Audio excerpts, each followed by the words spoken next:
Boot டோரோட சென்டர்ல மஹிந்திராவோட twin peak logo மற்றும் XUV 3XOவோட பேட்சிங்கும் place பண்ணியிருக்கிறத நம்ம பார்க்க முடியும். டெயில் லேம்ப் மற்றும் பம்பரோட 2 எட்ஜஸ்லயும் டைமண்ட் பேட்டர்ன் டிசைன் பிளேஸ் பண்ணியிருக்கிறத நம்ம இங்க கிளியரா பார்க்க முடியும். 2 பார்க்கிங் சென்சார் ஃபீச்சரும் இங்க பேஸ் வேரியண்ட்ல இருந்தே அவைலபிளா இருக்குது. பூட் டோர் ஓபன் பண்ணி பூட் ஸ்பேஸ் எப்படி இருக்கு அப்படின்னு இப்ப பார்ப்போம்.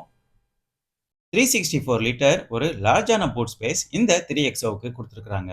பூட் உள்ளேயும் ஃபுல் அண்ட் ஃபுல் பிரீமியமான ஒரு white coloured hard plastic material தான் பிளேஸ் பண்ணியிருக்காங்க. இங்கேயும் ஒரு கேரி ஹூக் பிளேஸ் பண்ணியிருக்காங்க. மேலே உள்ள கேரி ஹூக் 7 கேஜியும் கீழே உள்ள கேரி ஹூக் 5 கேஜியும் லோடிங் கெப்பாசிட்டி இருக்கிற மாதிரி கொடுத்துருக்காங்க. சப் 4 மீட்டர் எஸ்யூவியா இருந்தாலும் ஸ்பேசியஸ் வைஸ் ரொம்ப நல்லா கிடைக்கிற மாதிரி தான் மஹிந்திரா ஒர்க் பண்ணியிருக்காங்க. இங்கேயும் கேரி ஹூக் பார்க்க முடியும். 7 கேஜி 5 கேஜி அப்படின்னு 2 கேரி ஹூக் கொடுத்துருக்காங்க.